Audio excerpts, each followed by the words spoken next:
ओम शांति। करम अकरम विक्रम का ज्ञान देने वाले सर्व के पंडे अविनाशी सर्जन शिव बाबा की 8 अप्रैल 2022 की मुरली से होमवर्क। आज बाबा बता रहे हैं कि किन बच्चों पर बाबा की कृपा स्वतः ही होती रहती है। बाबा कहते हैं, कोड़ी से हीरे जैसा बनाने की कृपा बाप करते हैं।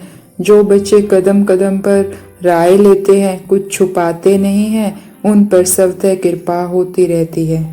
अविनाशी सर्जन से कुछ भी छिपाना नहीं है। तो हमें एक तो ये आदत बना लेनी है कि हम जो भी कर्म करें, उस कर्म के बाद उस कर्म की रिपोर्ट बाबा को देनी ही देनी है कि बाबा ये कर्म कैसे हुआ, किस अवस्था में हुआ, ये सब कुछ बाबा को बताना है। हम सारे बच्चे रात को तो पोता मेल करते ही हैं, लेकिन रात तक हम कुछ बातें भूल जाते हैं। इसीलिए हर घंटे के बाद या हर कर्म के बाद बाबा को पोता मेल देनी है कि हमारे मन में कैसे विचार रहे उस घंटे, कैसे किस अवस्था में हमने कर्म किया, ये सब कुछ हमें बाबा को बताना है। उनसे कुछ भी छुपाना नहीं है। और अगर हमें कुछ समझ नहीं आता है तो हमें बाबा से राय लेनी है। बाबा ने कहा भी ना, कोई भी बात हो तो पूछना चाहिए, बाबा मेरे में क्या अवगुण है, देह का भान तोड़ना है। तो हमें कर्म करते हुए जिस शक्ति की कमी महसूस हो रही है या कोई हमारे विकारी संकल्प चल रहा है, सब कुछ बाबा से बताकर उनसे राय लेनी है, उनसे शक्तियाँ लेनी है अगले कर्म को श्रेष्ठ करने की। क्योंकि आज बाबा ने हमें कर्म, अकर्म और विक्रम का भी ज्ञान दिया। बाबा ने कहा, जो रावण के वश यानी विकारों के वश होकर जो भी कर्म किया वो क्या है, विक्रम है। और जो बिना विकारों के वश किया वो अकर्म है, जैसे सतयुग में करते हैं। तो आज हमें सारा दिन बाबा के साथ हर कर्म से पहले हम बाबा का आह्वान करें कि बाबा आ जाओ, ये कर्म करवा दो। जब हम परम धाम जाकर बाबा को सच्चे दिल से बुलाएंगे तो उसका सारे कर्म की जिम्मेवारी किसकी हो जाती है, बाबा की हो जाती है। तो फिर कर्म करते समय हम बाबा के साथ कर्म करें और कर्म करने के बाद बाबा का शुक्रिया करें और पोता मिल दें बाबा को इस कर्म की। तो ये हमें एक आदत डाल लेनी है। अगर हम ऐसा करते हैं तो बाबा की कृपा हमें स्वतः मिलती रहती है। आज बाबा हमें विचार सागर मंथन करने के लिए भी प्रेरणा दे रहे हैं।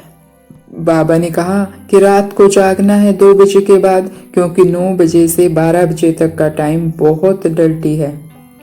एकांत में बैठकर अब ये ख्याल करो कि हम आत्मा हैं, नाटक पूरा होता है, अब वापिस जाना है, बाबा हमको लेने आया है। 84 जन्म पूरे किए, बाकी कुछ दिन रहे हुए हैं। बाबा कहते, जब बार बार हम ये विचार सागर मंथन करेंगे कि अब मुझे घर जाना है, अब मुझे घर जाना है, तो देह का भान टूटता जाएगा। और अगर हम रात को ये अभ्यास करते हैं तो ये दिन में भी काम आता है, अवस्था को अच्छी बनाने में मदद मिलती है। तो हमें सारा दिन आज यही रखना है मंत्र की तरह, अब घर जाना है, अब घर जाना है, मेरा बाबा लेने आया है, अब घर जाना है। और सारा दिन विचार करते रहना है कि जिस तरफ भी मन जा रहा है, क्या मैं ये साथ लेकर जा सकती हूँ, अगर नहीं ले जा सकती तो छोड़ दो। जैसे क्या मैं ये देह साथ लेकर जा सकती हूँ, नहीं ले जा सकती, छोड़ दो इस देह का भान। मैं तो आत्मा हूँ, शिव बाबा का बच्चा हूँ। बाबा ने आज ये भी कहा ना, जिसको आधा कल्प याद किया है, अगर वह चीज मिल जाए तो कितनी खुशी होनी चाहिए। परंतु खुशी भी उनको होती है जो घड़ी घड़ी अपने को आत्मा समझते हैं। हमें भगवान मिला है, आधा कल्प हमने उनकी भक्ति की है, काशी कलवट भी खाया होगा हमने, व्रत भी किए, उपवास भी किए, कभी घर बार भी छोड़ा होगा। जो चीज़ इतनी मेहनत के बाद मिलती है तो उसकी कितनी खुशी होनी चाहिए। तो हमें कितनी खुशी होनी चाहिए कि हमें भगवान मिला है। लेकिन खुशी क्यों नहीं होती, क्योंकि हम अपने को आत्मा नहीं समझते, बार बार देह भान में आते हैं। तो रावण हमें खींच कर ले जाता है दुख की दुनिया में। तो आज सारा दिन अभ्यास करना है कि मैं आत्मा हूँ, भ्रकुटी के मध्य चमचमाता सितारा। और सामने देखना है शिव बाबा को, बाबा मुझे लेने आया है। ऐसे मैंने कई शरीर बदले और अब ये आखिरी जन्म का शरीर में भी मैं थोड़े समय के लिए हूँ। मेरे 84 जन्म पूरे हुए, अब मुझे घर जाना है। तो जब हम जितना ये अभ्यास करते जाएंगे, देह भान टूटता जाएगा और बाबा के मिलने की खुशी बढ़ती जाएगी। और आज बाबा ने ये भी कहा कि अगर कोई मुरली अच्छी चलाता है और उसको ये है कि मैंने मुरली अच्छी सुनाई, तो ये अहंकार अवस्था को गिरा देगा, क्योंकि हमें हर कर्म में बाबा की मदद मिलती है। बाबा कहते हैं किसको दृष्टि देंगे उठाने के लिए, देह में दृष्टि नहीं जानी चाहिए। तो जब हम आत्मा का अभ्यास करेंगे कि मैं आत्मा हूँ, सामने शिव बाबा हैं, वो भी आत्मा है, वो परमात्मा है, और जिसको भी देखेंगे उसको आत्मा देखेंगे। आज हमें ये लक्ष्य रखना है कि जो भी हमारी दृष्टि के सामने आए उसे हम आत्मा ही देखें। बाई चांस हम भूल जाते हैं उसको आत्मा देखना, तो हम जब वो चली गई है तब हमें याद आया कि मैंने उसको आत्मा तो देखा ही नहीं, तो उस टाइम देखें कि वो भी आत्मा है, भ्रकुटी के मध्य चमचमाता सितारा, उसको उस टाइम देखें। तो जब हम बार बार ऐसा अभ्यास करेंगे तो हमारा अभ्यास पक्का हो जाएगा और फिर हम भूलेंगे नहीं। तो आज सारा दिन 2 काम तो करने ही हैं। पहला, मैं आत्मा हूँ, शिव बाबा का बच्चा हूँ, बाबा मुझे लेने आए हैं और अब मुझे घर जाना है। और जिसको भी देखना है उसको क्या देखना है?